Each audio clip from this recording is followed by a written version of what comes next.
I'm Josie, and I'm here with Alison from Newcastle Speech Pathology, and we're here to chat about speech.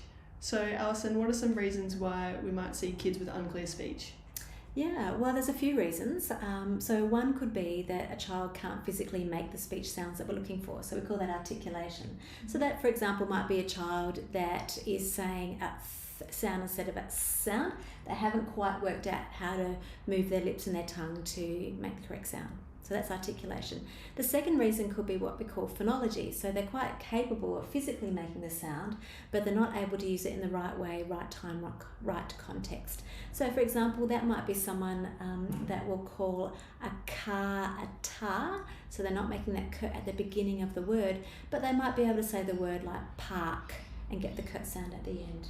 Yeah.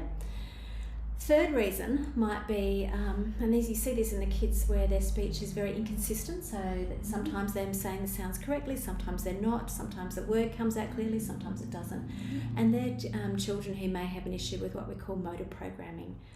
So that's where they know the sound that they want to say, but they just can't physically get it coordinated in the right way. So that might be something that looks more like what we call childhood apraxia of speech. But then there's actually a fourth reason, and this is the one that people don't often think about, and it might be that the child doesn't have sufficient language skills to speak clearly. So they're the children that can still make all the sounds and they can do everything in the right way at the right time, but they're not really clear on how to put a good sentence together.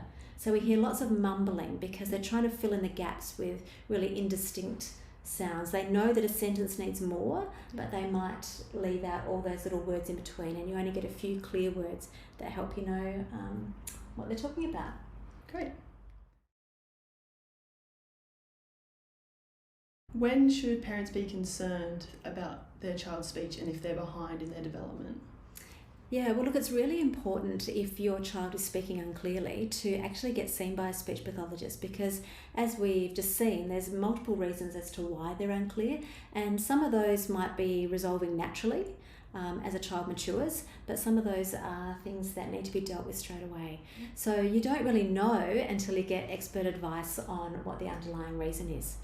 But as a general rule of thumb, we'd say if a preschooler is really hard to understand, come on in and get checked out.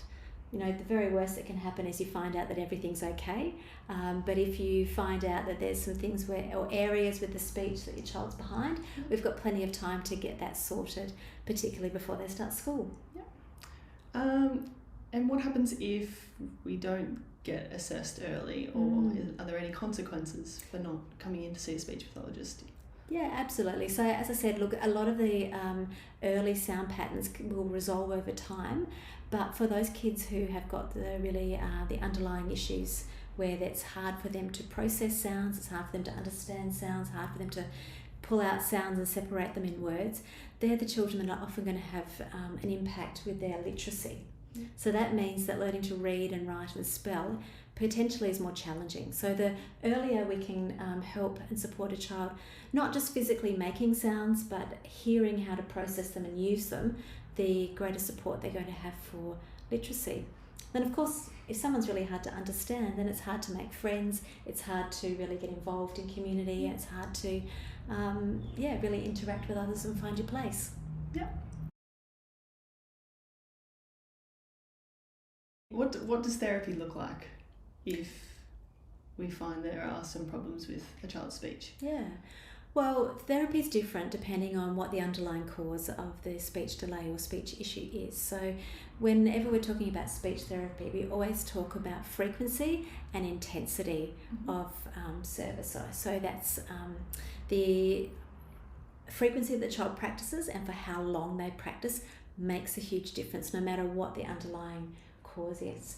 So once your speech pathologist has done an assessment and they can pinpoint with the type of therapy that is needed specifically for your child's particular issues, then we can give you sort of more of a clear picture of how long therapy will take. So look, as a rule of thumb, if it's an articulation issue, often we can tackle those pretty quickly.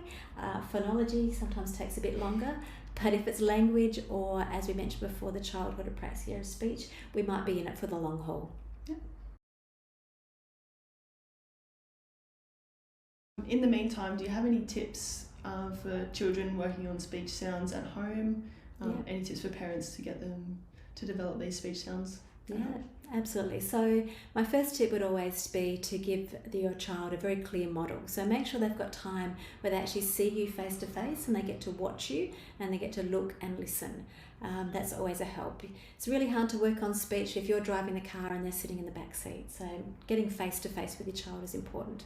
The second thing would be play what we like to call look, listen and copy games. So that's in front of the mirror, doing things with your own voice, your own sounds, your own lips and tongue, and seeing if your child can copy. So it's making dinosaur noises or pulling funny faces and getting your child to copy what you're doing, because that's really important. And particularly if they're going to step into therapy down the track, they're already learning how to imitate those things. So clear models, lots of time face to face, and occasionally, sometimes it's just a little bit of coaching with your child and just reminding them to use a particular sound in a particular way if you know that they can do it. It's helpful, but always come in and get assessed first so we know what we're dealing with. Great tips, thank you.